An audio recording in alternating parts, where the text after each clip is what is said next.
langkah-langkah yang tepat untuk menuju surga Allah Subhanahu wa taala. Maka kita mesti paham 3 syarat untuk masuk surga. Al-ilmu imamun, ilmu itu imam. Wal amalu ma'mumun, amal itu makmumnya. Mesti ibadah yang kita lakukan mengikuti ilmu. Anda wajib kembali belajar. Jangan diandalkan ilmu solatnya, ilmu pelajaran agama di SD. Jangan diandalkan ilmu agama ketika di SMP, yang gurunya masuk sekali seminggu, kadang-kadang tidak masuk. Dengan modal yang seperti itu, modal ilmu seperti itu, Anda ingin meminang surga.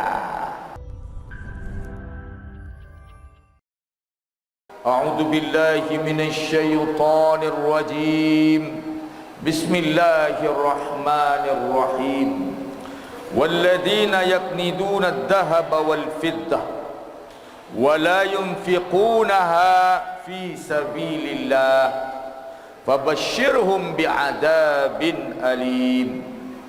Yauma yuhma 'alaiha fin nari jahannam fatukwa biha jibahuhum wa junubuhum wa zuhuruhum hadza ma kanaztum li anfusikum fadhuku ma kuntum taknizun. Sadaqallahul azim. Sidang jemaah Jumat yang dirahmati Allah, khutbah kita pada waktu yang singkat penuh berkah mulia ini adalah 3 syarat untuk masuk surga. Kita semua ingin masuk surga, karena tiada arti dari kesuksesan dunia kalau tidak sampai ke surga. Seorang pejabat yang gagal masuk surga, pejabat yang gagal. Pengusaha yang gagal masuk surga, pengusaha yang gagal. Politikus yang gagal masuk surga adalah politikus yang gagal. Popularitas yang hebat kita miliki tapi tak masuk surga, popularitas yang gagal. Orang-orang sukses kalau tidak masuk surga, kesuksesan yang gagal. Siapapun kita sidang jemaah yang dirahmati Allah, apakah kita pemilik segala hal, kita orang yang paling terkuat, paling terhebat, disanjung di dunia, tetapi kita tidak punya syarat untuk masuk surga, kita orang yang gagal. Kesuksesan kita secara politik tidak lebih daripada kesuksesan Haman. Kesuksesan kita secara kekuasaan tidak lebih dari kesuksesan Firaun. Kesuksesan kita secara usaha tidak lebih dari kesuksesan Qarun dan yang lainnya sidang jemaah yang dirahmati Allah. Maka untuk itu sidang jemaah yang dirahmati Allah, mari kita berbenah, kita pikirkan, dan kita berusaha memahami dan melakukan langkah-langkah yang tepat untuk menuju surga Allah Subhanahu wa taala. Maka kita mesti paham 3 syarat untuk masuk surga. Syarat yang pertama sidang jemaah yang dirahmati Allah, sukses ibadah hati. Sukses ibadah hati. Ibadah hati sidang jemaah yang dirahmati Allah terkait dengan 3 perkara juga. Perkara pertama sidang jemaat dan ibadah hati, sukses meyakini, memantapkan rukun iman. Sukses meyakini, berpegang teguh pada rukun iman. Keyakinan yang sukses tentang Allah Subhanahu wa taala. Keyakinan yang prima sempurna kepada Allah Subhanahu wa taala, dan yakin tentang keberadaan malaikat Allah Subhanahu wa taala, di mana malaikat telah membawa Al-Qur'an kepada nabinya dan Al-Qur'an telah sampai kepada kita.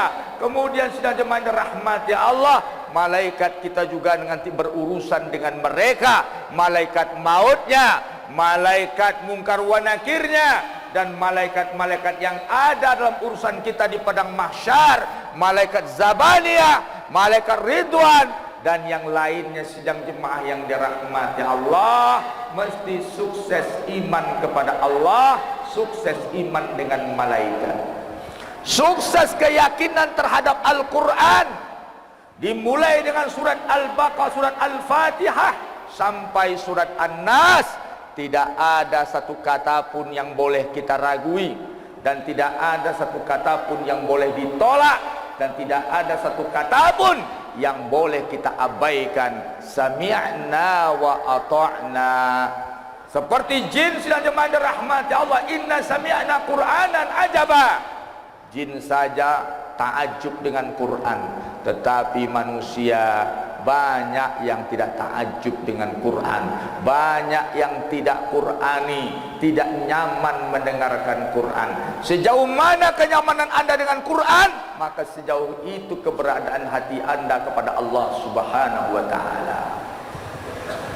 Sidang jemaah Jumat yang dirahmati Allah, maka keyakinan berikutnya, yakin dengan hari akhir,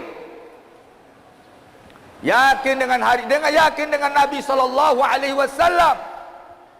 Apapun yang diajarkan Nabi adalah kewajiban kita untuk mengikutinya. Sidang jemaah yang dirahmati Allah, laksanakan perintahnya, tinggalkan larangannya, ikuti langkah-langkahnya supaya kita hidup di bawah keredaan Allah Subhanahu wa taala. In kuntum tuhibbunallah fattabi'uni yuhibbukumullah. Ikuti Rasulullah sallallahu alaihi wasallam. Kalau kita mengikuti Rasulullah sallallahu alaihi wasallam, berarti kita telah mengimani seluruh nabi-nabi sebelumnya sebanyak 120.000 nabi berdasarkan versi hadis sahih Ibnu Hibban, dialog Rasulullah dengan Abu Dzar Al-Ghifari. Sidang jemaah yang dirahmati Allah, percaya kepada hari akhir. Anda mesti yakin dengan kematian Anda, dengan sakaratul maut Anda, dengan hari dalam alam barzah Anda, kemudian dengan pertanyaan mungkar wa nakir, keberadaan Anda di kuburan, azab kuburnya, dan itu tentang hari akhir. Sidang jemaah yang dirahmati Allah, Anda kembali dibangkitkan, kemudian dihadirkan di padang mahsyar, kemudian Anda menunggu persidangan, kemudian Anda disidang, kemudian Anda menerima catatan baik dan buruk bagian tangan kanan atau tangan kiri. Sidang jemaah yang dirahmati Allah, dan Anda diseret ke neraka atau diselamatkan masuk surga. Mesti keyakinan itu ada di hati Anda. Percaya dan yakin kepada takdir. Ini perkara pertama sukses rukun iman di hati. Sidang jemaah yang dirahmati Allah, apa beda rukun iman dengan rukun Islam? Rukun iman, rukun keyakinan. Rukun Islam, rukun amal perbuatan. Sejalan, tidak bisa dipisahkan antara rukun keyakinan dan rukun amal perbuatan. Hamba Allah yang dirahmati Allah, perkara kedua pada sukses ibadah hati, bersih hati dari amradul qulub, dari penyakit-penyakit hati. Nifaq, iri dengki, ghadab, niat intiqam, dan lain-lain. Bersihkan hati kita, sucikan hati kita, ikhlaskan hati kita, selamatkan dari penyakit-penyakit hati. Kenapa? Karena orang yang diterima kehadirannya nanti di sisi Allah, orang yang bersih hatinya. Illa man atallaha biqalbin salim. Hanya yang diterima itu orang yang datang menghadap Allah dengan hati yang bersih. Tidak masuk surga seseorang yang ada di hatinya kesombongan sebesar biji zarah, kata Rasulullah sallallahu alaihi wasallam. Bersihkan hati Anda. Totalitaskan hati Anda kepada Allah, totalitaskan hati Anda kepada Nabi, totalitaskan hati Anda kepada Quran, totalitaskan hati Anda kepada kaum muslimin, totalitaskan hati Anda pada kebajikan. Bersih hati. Sidang jemaah, perkara ketiga sukses ibadah hati, hati yang selalu berzikir kepada Allah Subhanahu wa taala. Hati yang selalu mengingat Allah Subhanahu wa taala. Hati yang selalu bertasbih, hati yang selalu bertahmid, hati yang selalu berzikir, hati yang selalu mentakbir Allah Subhanahu wa taala. Hati yang selalu beristiazah daripada gangguan bisikan-bisikan syaitan. Bersihkan. 3 perkara itu mesti selesai tuntas di hati anda. Itu syarat pertama masuk surga. Syarat kedua sidang jemaah yang dirahmati Allah, untuk bisa masuk surga, selesai tuntas sempurna ibadah badaniah. Solat anda, puasa anda, dan ibadah-ibadah badaniah lainnya. Mana yang wajib ain, yang fardu ain. Kemudian berikutnya fardu kifayah, sunat muakkad, fadilah-fadilah sunat. Dan itu mesti disukseskan seluruh ibadah-ibadah yang terkait dengan badan anda. Tidak ada yang dilalaikan, tidak ada yang diabaikan, tidak ada yang terhutang. Ini perkara kedua. Kata Rasulullah sallallahu alaihi wasallam, di antara kalian ada yang solat 40 tahun tapi tidak satu solat pun diterima. Gagal ibadah solat. Selama 40 tahun sholat, tapi Allah tidak terima. Di antara kalian ada yang sholat 60 tahun, tapi tidak satu sholat pun diterima. Sahabat bertanya, kenapa ya Rasulullah? Karena kata Nabi, sholatnya mematuk, tidak tumak nina, tidak nyaman sholatnya, buru-buru sholatnya, ekspres sholatnya. Sehingga sekarang ada lagi fenomena tarawih ekspres, tidak pakai tumak nina, tidak diterima walaupun anda melakukannya selama 60 tahun. Belajar lagi fikih ibadah. Al ilmu imamun, ilmu itu imam, wal amalu makmumun, amal itu makmumnya.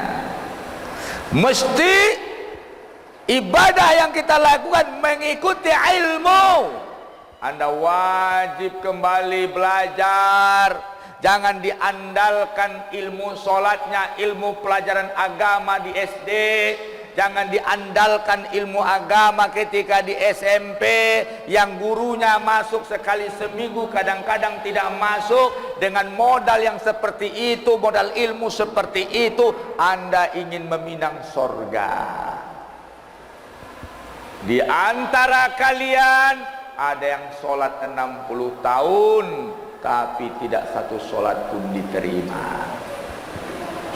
Terkadang kita berwudu di hari Jumat bersama kaum muslimin, terkejut kita melihat sikunya tidak basah ketika berwudu. Pelajari lagi mana yang menjadi rukun wudu, sampai di mana batasan-batasan rukun wudu yang mesti kita tuntaskan dan mesti kita penuhi. Kadang-kadang nggak basah 2 mata kakinya, tidak sah wuduknya. Kalau wuduk tidak sah solatnya. Datang ke pengurus masjid, bikin agenda ilmu fikih, belajar lagi. Sidang jemaah yang dirahmati Allah, sukseskan ibadah badaniah. Itu syarat kedua untuk masuk surga. Kemanapun kita ngaji, sepanjang apapun uraian, akan tersimpul syarat masuk surga pada 3 perkara ini.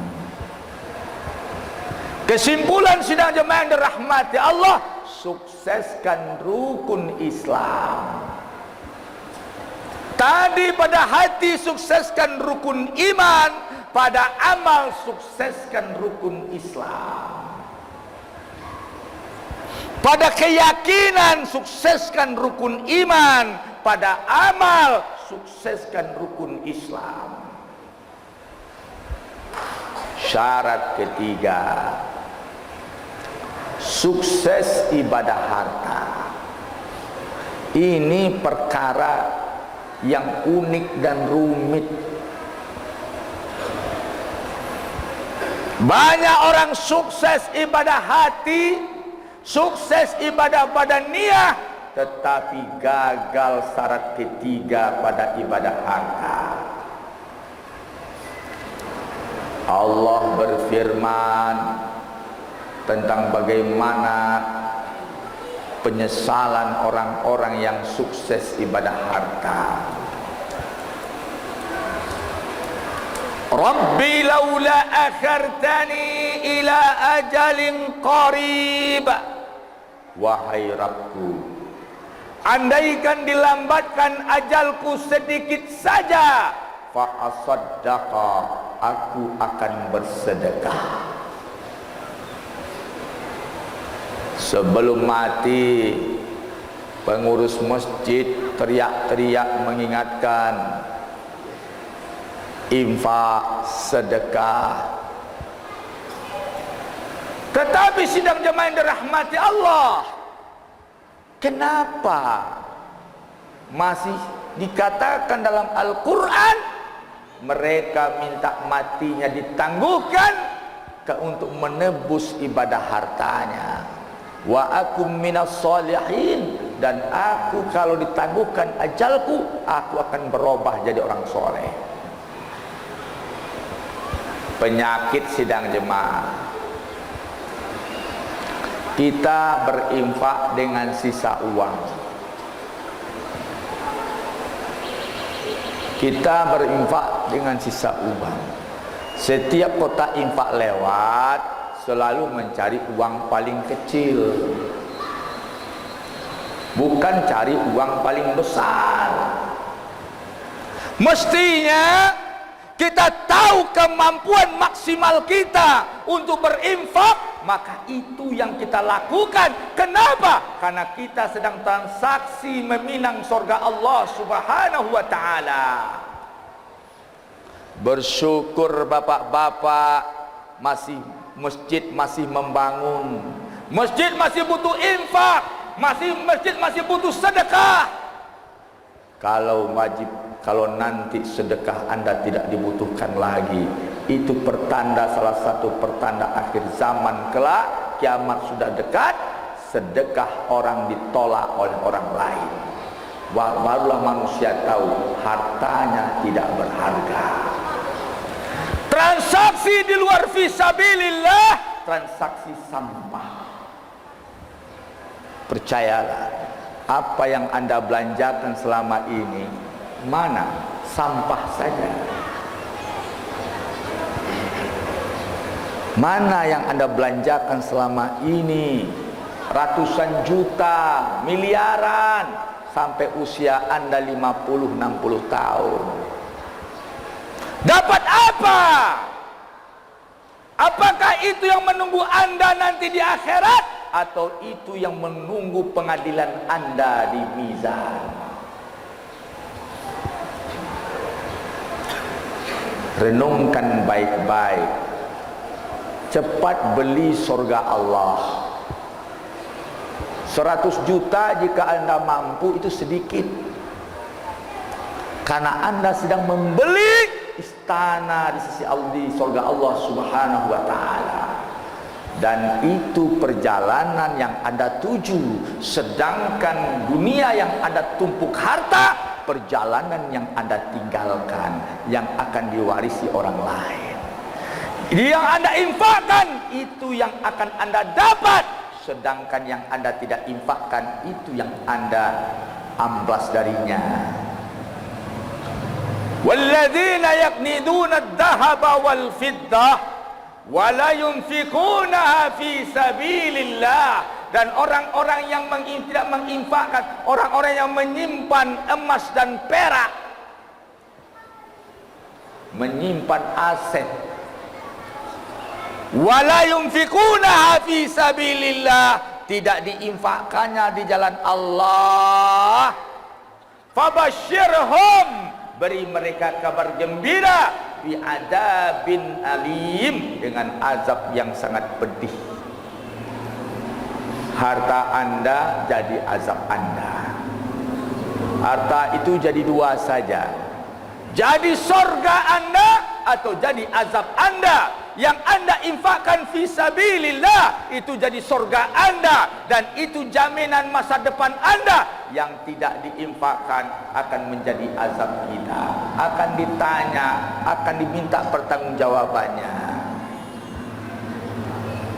Yauma yuhma 'alaiha, di hari ketika itu dipanaskan emas dan perak yang disimpannya, tanah-tanah yang berhektar dikelolanya, seluruh aset-aset yang ada dipanaskan oleh Allah. Finnari jahannam, dipanaskan dengan api neraka jahannam. Fatukwa biha, disetrikakan kepadanya. Jibahuha, kepada jidatnya. Wa junubuha, kepada sendi-sendi tubuhnya, samping kiri kanan. Wa zuhuruhum, jibahuhum, wa junubuhum, di jidatnya, kemudian di samping-samping, kemudian zuhuruhum, di punggungnya. Muka belakang digosok dengan aset yang tidak diinfakkannya. Sidang jemaah, hati-hati.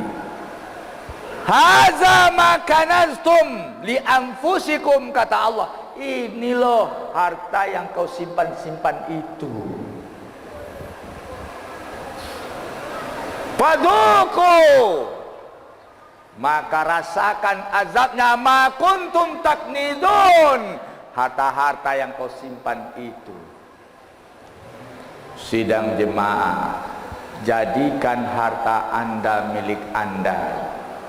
Jadikan harta Anda terjaga di sisi Allah, dan Anda akan tidak kehilangan harta itu. Yakin Anda tambah kaya. Kenalkah Anda dengan Abdurrahman bin Auf? Abdurrahman bin Auf, seorang yang berusaha miskin dan menghabiskan hartanya dengan infak. Ketika meninggal dunia, harta yang ditinggalkannya 5,28 triliun. 5 triliun lebih harta yang ditinggalkannya. Kenapa dia ingin miskin? Karena dia dengar Nabi berdoa, Allahumma ansurni fi zumratil masakin. Ya Allah, kumpulkan aku bersama orang-orang miskin. Didengar oleh Abdurrahman bin Auf, gemetar dia. Dia ini terhadap status kaya. Apakah dia nanti tidak berkumpul bersama Rasulullah? Bahkan dia bercita-cita miskin. Diinfakkan hartanya di mana-mana. Bahkan pernah diinfakkannya 700 onta dan barang dagangan. Setiap onta membawa barang dagangan masuk ke Madinah, gemerincing Madinah. Kemudian Bunda Aisyah berkata, kenapa bising sekali Madinah? Datang sahabat lain mengatakan, ya Bunda, Abdurrahman bin Auf, dia masuk Madinah membawa kafilah dagangnya sebanyak 700 ekor onta dan barang dagangannya. Masing-masing onta bawa barang dagangan, mungkin 700 kol diesel sekarangnya. Terus kata Bunda Aisyah, aku pernah dengar Nabi bersabda, beliau Abdurrahman bin Auf masuk surga dengan merangkak. Maka sahabat ini, benarkah Bunda? Iya, dikasih tahu buru-buru dipanggil, ya Abdurrahman, "Ya Abdurrahman, ada berita," kata Bunda Aisyah, "Rasulullah mengatakan engkau masuk surga dengan merangkak." Langsung dia loncat dari ontanya, dia berlari mencari Bunda Aisyah. Dia tanya berita itu, benar kata Bunda Aisyah. Katanya, "Wahai Bunda Aisyah, aku ingin masuk surga bukan dengan merangkak, mungkin dengan berjalan kaki atau berlari." Maka saksikan olehmu wahai Bunda, 700 ekor onta dan barang dagangan yang dipanggulnya aku infakkan fi sabilillah. Modal, aset diinfakkan semua. Apakah bangkrut? Apakah miskin? Tambah kaya, meninggal dunia mewariskan harta 5,28 triliun. Para sahabat, 5 sahabat yang dijamin masuk surga itu miliarder, triliuner. Dengan berinfak dia kaya. Maka sidang jemaah yang dirahmati Allah, ada masjid kita yang butuh dana, maka jangan Anda ragu-ragu, ambil potongan harta Anda, bukan hanya dengan isi dompet Anda, tetapi dengan rekening Anda, dengan potongan aset Anda, bagian aset Anda, datang ke pengurus masjid. Ini fisabilillah, karena aku berharap mendapatkannya kembali di surga Allah Subhanahu wa ta'ala. Ini terbaik sidang jemaah. Ini momen luar biasa. Bagaimana kalau seandainya sedekah Anda ditolak orang dan tidak lagi diterima? Fa'tabiru ya ulil absar la'allakum turhamun.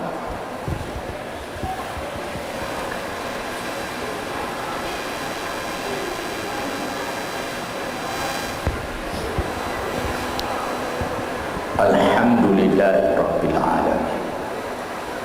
Asyhadu an la ilaha illallah wahdahu la syarika lah. Wa nahnu nashhadu anna Muhammadan abduhu wa rasuluh la nabiyya ba'da. Ibadallah, usikum wa nafsi bittaqwallah faqad fa'azal muttaqun. Qala Allah azza wa jalla fil Qur'anil azimil mubin. A'udzu billahi minasy syaithanir rajim. Bismillahirrahmanirrahim. Wal 'asri innal insana lafi khusr illa allazina amanu wa 'amilus shalihat wa tawassaw bil haqq wa tawassaw bis sabr. Anda sedang berada di peluang hebat ketika Anda berpeluang berinfak pada aset-aset keras masjid. Sidang jemaah, dia akan menjadi lebih panjang umurnya daripada umur Anda. Dahsyatnya berinfak di masjid. Ada kisah Ummul Khair. Ketika seorang khalifah ingin membangun masjid terbesar di dunia Islam, dilarangnya orang berinfak, tidak boleh ada saham yang lain, karena masjid itu mau saya beri dengan nama saya. Maka dibangun masjid yang hebat, tidak boleh yang lain berinvestasi, karena akan diberi nama masjid itu nama beliau. Maka setelah masjid yang megah itu berdiri dan kemudian dipasang papan namanya, kemudian dia bermimpi malaikat Allah Subhanahu wa ta'ala turun dari langit menghapus namanya di papan nama itu. Maka diperintahkan pengawalnya, cek betulkah namaku sudah terhapus. Tapi katanya belum, masih ada wahai khalifah. Malam kedua mimpi lagi, namanya dihapus di masjid itu. Maka sidang jemaah yang dirahmati Allah, diperintahkan lagi, tolong dicek betulkah namaku sudah terhapus dari papan nama masjid itu.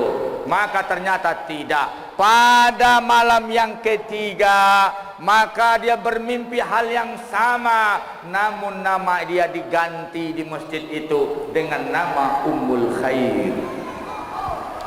Sidang jemaah yang dirahmati Allah, maka kemudian dia panik.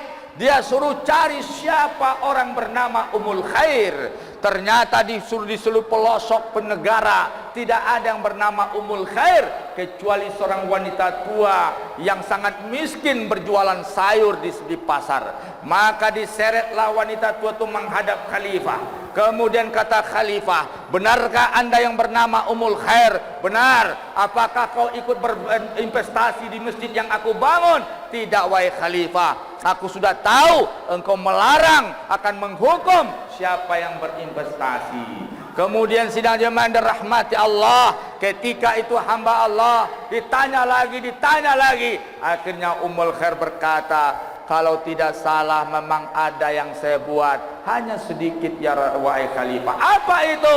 Ketika ada seekor keledai yang digunakan untuk pekerjaan pembangunan masjid, dia kehausan dan terikat, aku lepaskan ikatannya karena keledai hampir mati, aku beri air dia. Maka ketika itu sidang jemaah rahmati Allah, itu saja. Inilah rahasia mimpiku, bahwasanya malaikat menghapus namaku dan mengganti dengan namamu. Kesimpulan sidang jemaah, bahwasanya ketika anda menginfakkan harta anda, malaikat di langit akan mengenal anda, Allah akan mencatat nama anda. Insya Allah sidang jemaah, ini investasi terbaik. Berikan juga harta terbaik, aset terbaik untuk pembangunan masjid ini, di mana di sini nama Allah disebut, ayat-ayat dilantunkan, kemudian doa-doa dipanjatkan. Sebanyak pahala orang yang sholat beribadah sebanyak yang Jumat ini akan diberikan pahalanya kepada anda yang ikut investasi dengan serius pada masjid ini.